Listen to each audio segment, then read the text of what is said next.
Now an actress named Sharon Tate was living there. She was 8 months pregnant. Her husband, film director Roman Polanski, was out of the country, and she was hosting 3 house guests: Hollywood hairdresser Jay Sebring, coffee heiress Abigail Folger, and her Polish boyfriend, Wojtek Frykowski. Manson told Tex to kill everybody there, and Pat says her instructions were just as clear. He told me to do whatever Tex said, and I understand, and I believe Tex when he said Charlie told him to do it.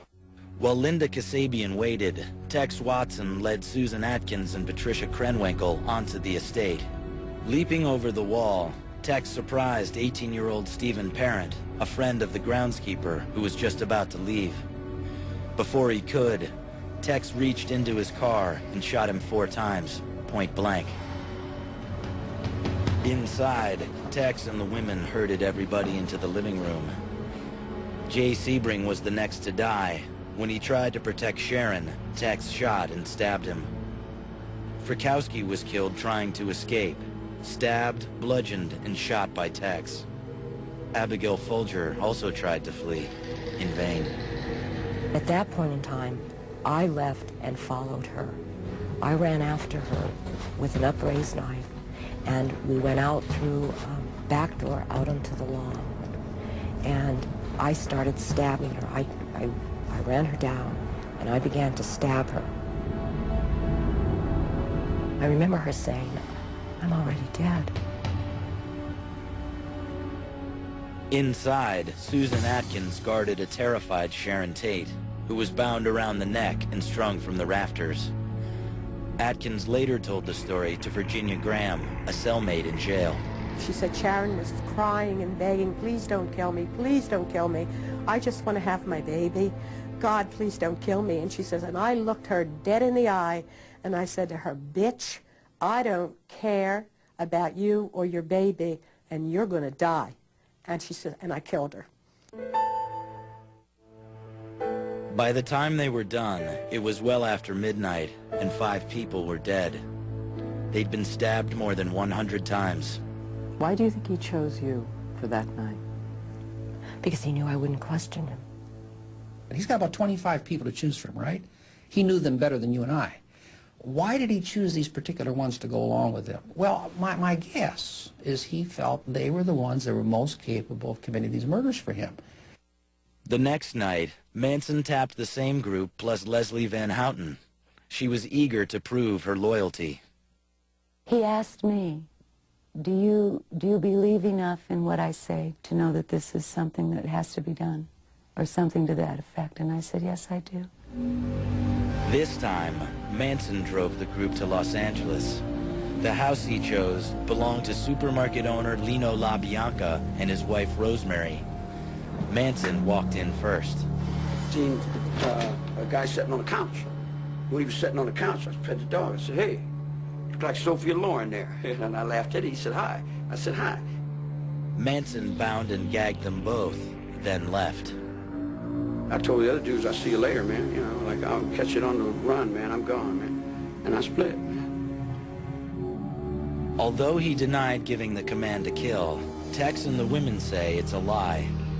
While Tex stabbed Lino LaBianca to death in the living room, Pat and Leslie guarded his wife in the bedroom. I did have a knife, and I did attempt to stab her. Basically, we gave up very quickly at that, and we went and got Tex. And then Tex turned me around and handed me the knife, and he said, do something.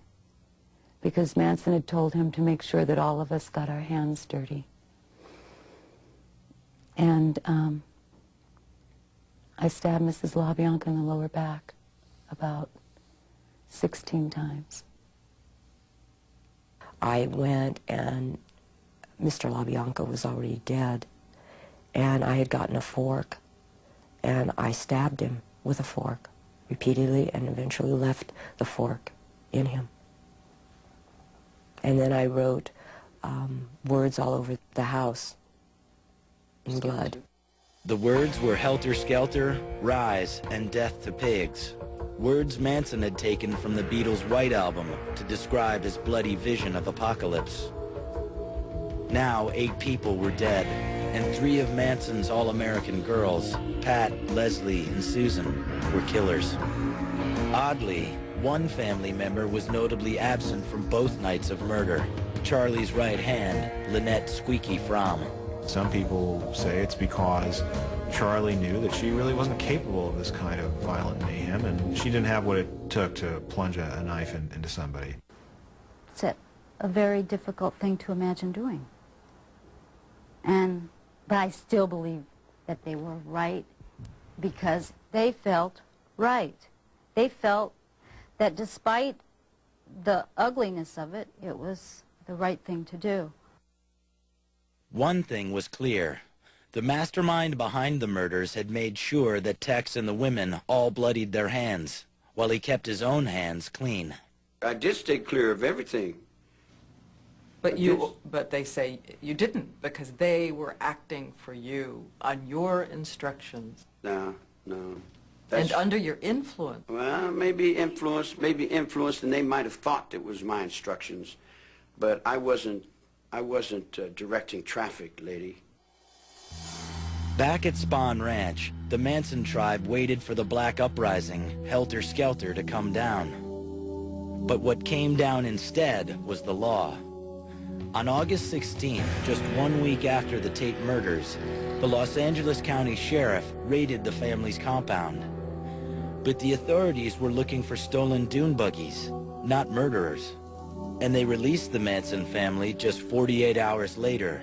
They were free to commit yet one more murder.